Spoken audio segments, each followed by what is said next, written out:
Good morning. This is the Paradise Unicorn Priestess bringing you day 93 of A Course in Miracles, the Yin translation, where we use female words. This would be April 3rd if you are starting at the beginning of the new year. The investment in reality. I once asked you to sell all you have and give to the poor and follow me. This is what I meant. If you have no investment in anything in this world, you can teach the poor where their treasure is. The poor are merely those who have invested wrongly, and they are poor indeed. Because they are in need, it is given to you to help them. Since you are among them, consider how perfectly your lesson would be learned if you were unwilling to share their poverty. For poverty is lack. And there is but one lack, since there is but one need. Suppose a sister insists on having you do something you think you do not want to do. Her very insistence should tell you that she believes salvation lies in it. If you insist on refusing and experience a quick response of opposition, you are believing that your salvation lies in not doing it. You then are making the same mistake she is, and are making her error real to both of you. Insistence means investment, and what you invest in is always related to your notion of salvation. The question is always twofold. First, what is to be saved? And second, how can it be saved? Whenever you become angry with a sister, for whatever reason, you are believing that the ego is to be saved and to be saved by attack. If she attacks, you are agreeing with this belief. And if you attack, you are reinforcing it. Remember that those who attack are poor. Their poverty asks for gifts, not for further impoverishment. You who could help them are surely acting destructively if you accept their poverty as yours. If you had not invested as they had, it would never occur to you to overlook their need. Recognize what does not matter, and if your sisters ask you for something outrageous, do it because it does not matter. Refuse, and your opposition establishes that it does matter to you. It is only you, therefore, who have made the request outrageous, and every request of a sister is for you. Why would you insist in denying her? For to do so is to deny yourself and impoverish both. She is asking for salvation as you are. Poverty is of the ego and never of God. No outrageous requests can be made of one who recognizes what is valuable and wants to accept nothing else. Salvation is for the mind, and it is attained through peace.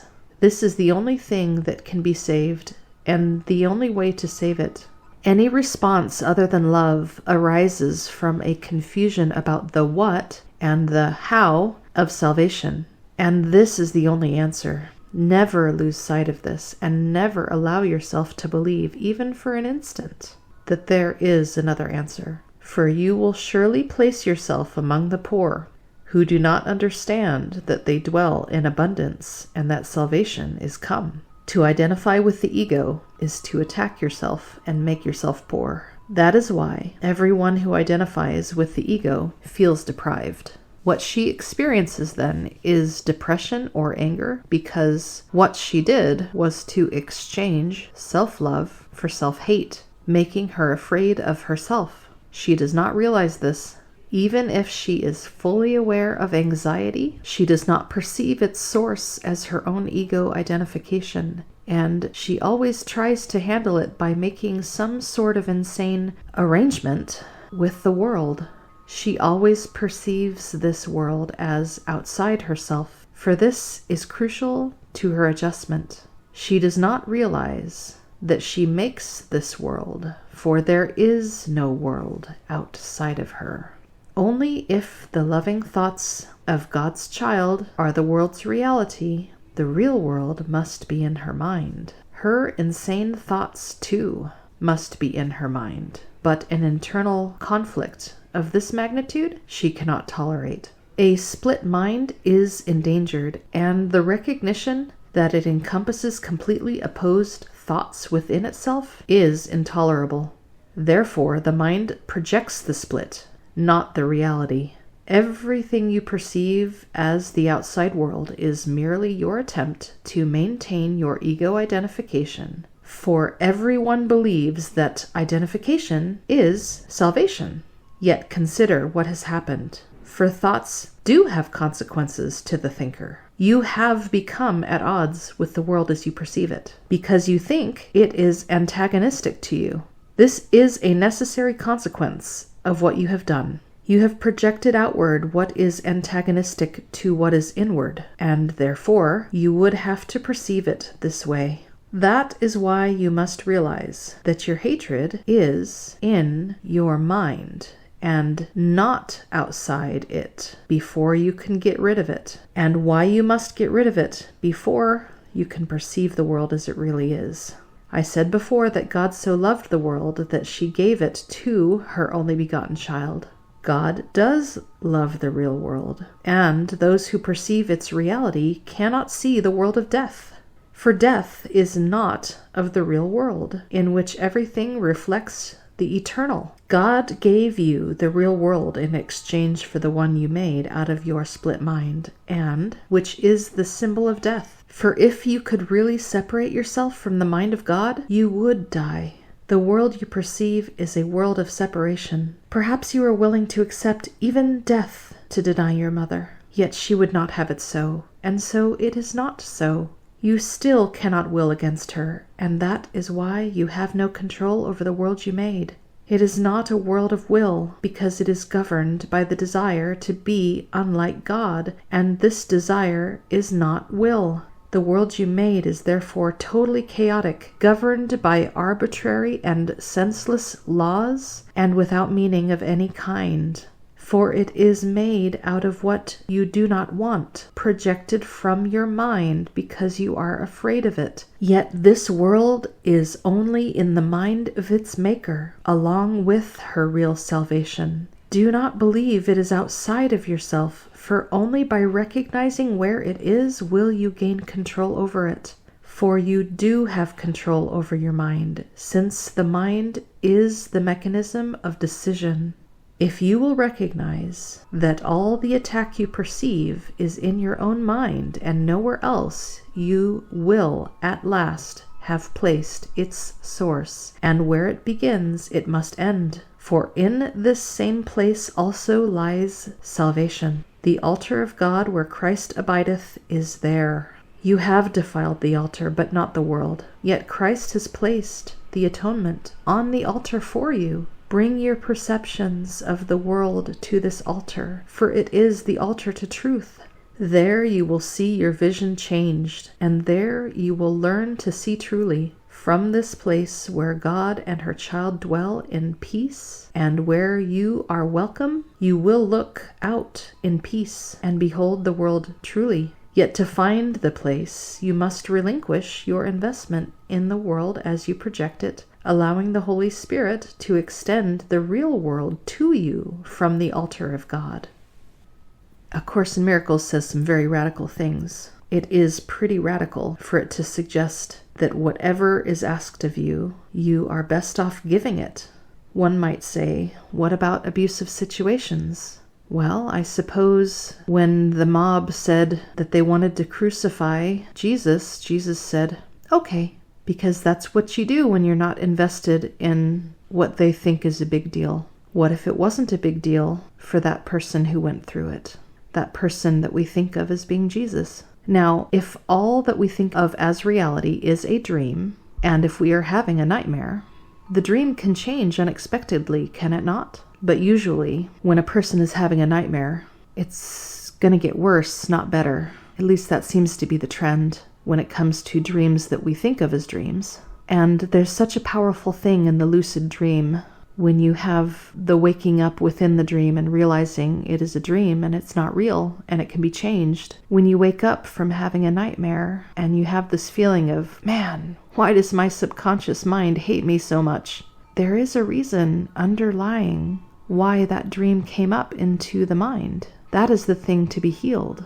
And when at the core there is peace and love, then we will not dream nightmares anymore. And that is what we're going for. And then those around us will not ask outrageous things of us. Which begs the question, would there have to have been something very painful inside of the soul that we call Jesus in order to have the experience of an angry mob asking for crucifixion? There is a belief that there was a secretive, mystical people, the Essenes, and that Jesus was one of them, and that these people actually intentionally worked towards creating the Messiah of prophecy. And it may be that the one who we think of as Jesus intentionally set out, yes, to wake the people, yes, to bring them home to love, but perhaps also to cause enough anger for the people to call for his death. Perhaps it was done mindfully, intentionally, in order to bring about that which was prophesied in the Old Testament. Just something to think about. Lesson 93. Light and joy and peace abide in me. You think you are the home of evil, darkness, and sin. You think if anyone could see the truth about you, she would be repelled, recoiling from you as if from a poisonous snake. You think if what is true about you were revealed to you, you would be struck with horror so intense that you would rush to death by your own hand, living on after seeing this being impossible. These beliefs are so firmly fixed that it is difficult to help you see that they are based on nothing. That you have made mistakes is obvious. That you have sought salvation in strange ways, have been deceived, deceiving, and afraid of foolish fantasies and savage dreams, and have bowed down to idols made of dust. All this is true by what you now believe. Today we question this, not from the point of view of what you think, but from a very different reference point, from which such idle thoughts are meaningless. These thoughts are not according to God's will. These weird beliefs she does not share with you. This is enough to prove that they are wrong, but you do not perceive that this is so. Why would you not be overjoyed to be assured that all the evil that you think you did was never done, that all your sins are nothing, that you are as pure and holy as you were created, and that light and joy and peace abide in you? Your image of yourself cannot withstand the will of God. You think that this is death, but it is life. You think you are destroyed, but you are saved. The self you made is not the child of God. Therefore, this self does not exist at all. And anything it seems to do and think means nothing. It is neither bad nor good. It is unreal, and nothing more than that. It does not battle with the child of God. It does not hurt her, nor attack her peace. It has not changed creation, nor reduced eternal sinlessness to sin, and love to hate. What power can this self you made possess when it would contradict the will of God? Your sinlessness is guaranteed by God. Over and over, this must be repeated until it is accepted. It is true.